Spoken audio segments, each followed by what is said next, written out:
Hi guys, this is Kajal and welcome to study world. आज हम constructive lesson plan discuss करेंगे। Commerce का lesson plan है और टॉपिक है विज्ञापन। ओके फ्रेंड्स, तो ये फॉर्मेट है जिसमें name of the student, teachers, subjects, topic, date, class, period and duration. उसके बाद आपको मेजर कॉन्सेप्ट लिखने हैं। मेजर कॉन्सेप्ट ब्लूम टैक्सोनॉमी में जर्नल ऑब्जेक्टिव और मेजर कॉन्सेप्ट दोनों सेम होते हैं। तो इसमें भी सेम है कि अगर आप एक सब्जेक्ट्स का लिख रहे हो, जैसे व्यावसायिक अध्ययन है, तो मेजर कॉन्सेप्ट सबके सेम ही होंगे। ये बिल्कुल जर्नल ऑब्जेक्टिव की तरह होते हैं। तो देखते हैं। फर्स्ट है छात्रों में व्यावसायिक अध्ययन के प्रति रुचि उत्पन्न करना। सेकंड, छात्रों में व्यावसायिक अध्ययन के प्रति रचनात्मक बुद्धि का विकास करना। थर्ड, छात्रों में व्यवसाय विषय के प्रति तार्किक क्षमता का विकास करना। फोर्थ, छात्रों को दैनिक जीवन में व्यावसायिक अध्ययन का महत्व बताना। फिफ्थ, छात्रों को देश की व्यावसायिक समस्याओं से परिचित कराना। लर्निंग ऑब्जेक्टिव स्पेसिफिक ऑब्जेक्टिव होता है। आपने लेसन में क्या क्या पढ़ाया है उसके पॉइंट्स यहाँ पे लिखने होते हैं। जैसे कि पाठ के अंत में छात्र विज्ञापन के अर्थ को बता सकेंगे। सेकंड, विज्ञापन के अर्थ की व्याख्या कर सकेंगे। थर्ड, विज्ञापन के स्रोतों को पहचान सकेंगे। देन आता है प्रोसेस या प्रोसेस स्किल। लेसन को पढ़ाते समय आपने कौन कौन से स्किल को यूज़ किया है वो लिखना है। जैसे कि मैंने व्याख्यान विधि, प्रश्नोत्तर विधि, विचार विमर्श विधि उपयोग किया है, तो मैंने यहाँ पे लिख दिया है। अब आपको लर्निंग रिसोर्सेस लिखना है। लेसन को पढ़ाते समय आपने कितने रिसोर्सेस यूज़ किए हैं वो सारी चीज़ें आपको यहाँ पे लिखनी पड़ती है। जैसे कि मैंने अखबार, पत्रिका, पोस्टर, वीडियो, फ्लैश कार्ड, चौक, ब्लैक बोर्ड यूज़ किया है।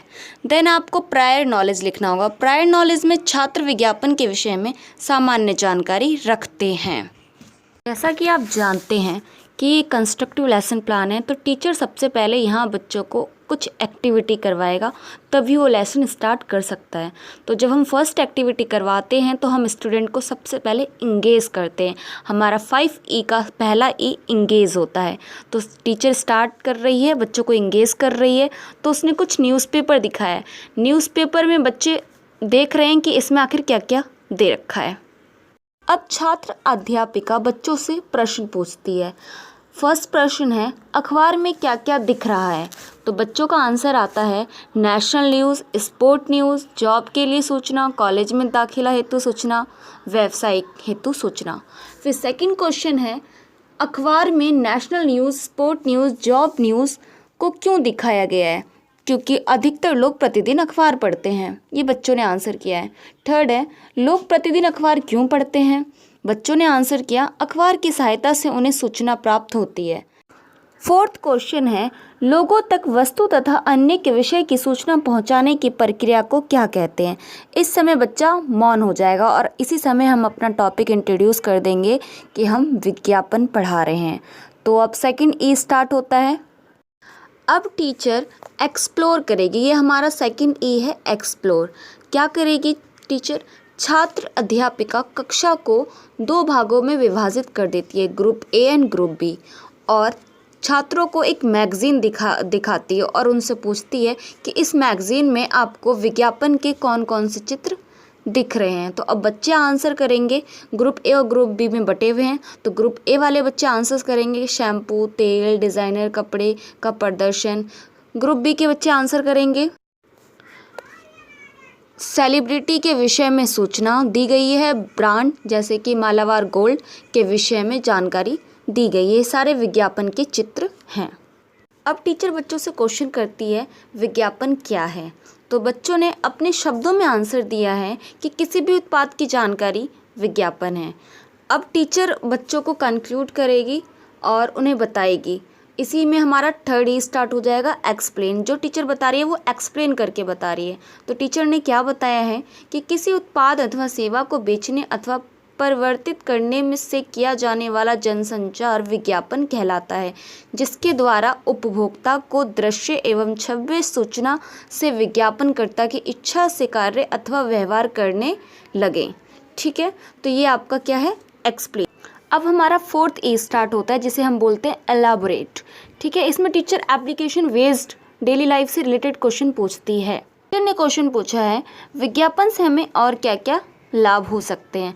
तो टीचर ने ग्रुप को ए बी भागों में बांट रखा। तो ग्रुप ए के बच्चे बोलते हैं लोगों को किसी भी वस्तु या सेवाओं के विषय में आसानी से जानकारी मिल जाती है। तो ग्रुप बी के बच्चे बोलते हैं विज्ञापन के माध्यम से वस्तुओं की बिक्री बढ़ती है।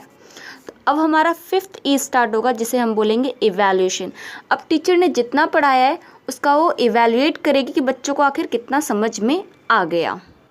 छात्र अध्यापिका छात्रों को विभिन्न प्रकार के वीडियो दिखाती है, मिक्स वीडियो दिखाती है, जिसमें से वो बच्चों को बोलती है कि बच्चों इसमें से छांटो कि कौन कौन से आपको विज्ञापन के वीडियोस दिखाई दे रहे हैं। तो मिक्स वीडियो में टीचर ने क्या क्या दिखाया, कुछ डांस की वीडियोस दिखाए हैं, कुछ सॉन्ग्स, कुछ कार्टून्स, कुछ स्टोरी की, कुछ सेलिब्रिटी की वीडियोस दिखाए हैं। तो अब बच्चों ने अपने आंसर्स देने शुरू करें। ग्रुप ए का बच्चा बोलता है कि अजय देवगन द्वारा विमल पान मसाला एक विज्ञापन है। फिर बच्चे बोलते हैं कि विराट कोहली द्वारा वीवो मोबाइल फ़ोन का प्रचार भी एक विज्ञापन है। देन ग्रुप बी के बच्चे बोलते हैं करीना कपूर द्वारा लैक्मी लक्स साबुन का प्रचार भी एक विज्ञापन है। बाकी सारे विज्ञापन नहीं है, क्योंकि इससे हमें कोई भी प्रोडक्ट की जानकारी नहीं मिलती है।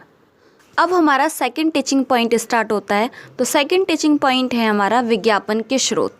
इसमें टीचर फिर से इंगेज नहीं करेगी, क्योंकि वो इंगेज एक बार कर चुकी है, अब वो एक्सप्लोर करेगी। सेकंड टीचिंग पॉइंट में क्या करना है, एक्सप्लोर। तो फिर से एक्टिविटी करवाएगी। छात्र अध्यापिका फिर से कक्षा को 2 भागों में विभाजित कर देती है, group A and group B. छात्र अध्यापिका बच्चों को कुछ फ्लैश कार्ड देती है और बच्चों को बोलती है कि इनमें से वो फ्लैश कार्ड चुनिए जिसमें आपको विज्ञापन के कुछ स्रोत दिख रहे हों। तो फिर बच्चा ग्रुप ए और बी के फ्लैश कार्ड लेते हैं। ग्रुप ए के जो बच्चे हैं वो फ्लैश कार्ड में सबसे पहले स्मार्टफोन, टीवी, बैनर्स चूज़ करते हैं, और ग्रुप बी के बच्चे न्यूज़पेपर, मैगज़ीन, रेडियो चूज़ करते हैं। देन अब टीचर्स पूछती है कि बताओ विज्ञापन के स्रोत से क्या तात्पर्य है। बच्चा अपने शब्दों में आंसर देगा कि विज्ञापन के स्रोत एक माध्यम है जिससे हमें वस्तु के विषय में सूचनाएं प्राप्त होती है। अब टीचर फिर कंक्लूड करेगा इनके बच्चों के आंसर के साथ, फिर अपने आंसर को डिफ़ाइन करेगा। जब टीचर अपना आंसर डिफ़ाइन करता है तो उसे हम एक्सप्लेन बोलते हैं। तो हमारा सेकंड ई स्टार्ट हो जाएगा एक्सप्लेन। किसी उत्पाद अथवा सेवा को बेचने अथवा परिवर्तित करने के उद्देश्य से किया जाने वाला जनसंचार माध्यम विज्ञापन के स्रोत कहलाते हैं। अब टीचर क्या करेगी, एलॉबरेट करेगी। एप्लीकेशन बेस्ड बच्चों से फिर से क्वेश्चंस पूछती है कि विज्ञापन के स्रोत के और क्या क्या उदाहरण हैं। तो फिर बच्चा आंसर करता है, जैसे कि डेली लाइफ में वो चीज़ें देख रहा है। तो इंटरनेट, यूट्यूब पे प्रचार करना, किसी प्रोडक्ट या सर्विस की वेबसाइट या ऐप पर भी उनको कुछ ना कुछ विज्ञापन की चीज़ें देखने को मिलती रहती है। अब टीचर इवैल्यूएशन करेगा, लास्ट ई इवैल्यूएशन। टीचर क्वेश्चन करता है एक पोस्टर दिखाते हुए, बोलता है कि इसमें विज्ञापन के जो भी स्रोत हैं उस पर आप टिक द राइट लगाएं और जो नहीं है उस पर आप रॉन्ग लगाएं। तो ये आपको दिखाई दे रहा है कि एक पोस्टर में उन्होंने झाड़ू बनाया, तो झाड़ू तो कोई विज्ञापन का स्रोत है नहीं, तो बच्चे ने रॉन्ग कर दिया है। टेलीविज़न, बहुत सारे विज्ञापन के स्रोत उन्हें देखने को मिलते हैं, बहुत सारे वो ऐड देखते हैं, तो ये राइट है। फिर बैनर भी सही है तो इस पर भी टिक कर दिया है। इंटरनेट ऐड, ये भी टिक है। कूलर तो कोई है नहीं तो इस पर रॉन्ग। Then newspaper. अब समरी लिखेंगे। समरी में हमने बच्चों को क्या क्या पढ़ाया है। तो हमने समरी में लिखा है कि विज्ञापन एक ऐसा माध्यम है जिसके द्वारा हम अधिक से अधिक लोगों को किसी वस्तु या सेवाओं के विषय में जानकारी प्रदान करते हैं। विज्ञापन के स्रोत समाचार पत्रिका, टेलीविज़न, रेडियो इत्यादि है। अब हम बच्चों को एक असाइनमेंट देंगे। असाइनमेंट भी एक्टिविटी बेस्ड ही होना चाहिए। तो मैंने क्या दिया है बच्चों को, मैंने दिया है कि अखबार में दिए गए विज्ञापनों के चित्र काटकर आपको एक A3 शीट पे कोलाज बनाना है। अब रिफ्लेक्शन होगा। रिफ्लेक्शन में हमने बच्चों को किस तरीके से पूरी क्लास को इंगेज किया है, बच्चों को इंगेज करा है। तो जो जो एक्टिविटी बेस्ड आपने बच्चों को करवाया, जैसे कि मैंने सबसे पहले न्यूज़पेपर दिखाया था बच्चों को, फिर कुछ वीडियोस दिखाई थी, फिर फ्लैश कार्ड दिया था, फिर से लास्ट में एक पोस्टर दिखाया था और बच्चों ने पार्टिसिपेट भी किया। तो ये सारी चीज़ें आपको रिफ्लेक्शन के अंदर लिखना है। तो दोस्तों, आपको हमारी वीडियो कैसी लगी? वीडियो को लाइक करें, अपने दोस्तों को शेयर करें और चैनल को सब्सक्राइब करें। मिलेंगे नेक्स्ट वीडियो में।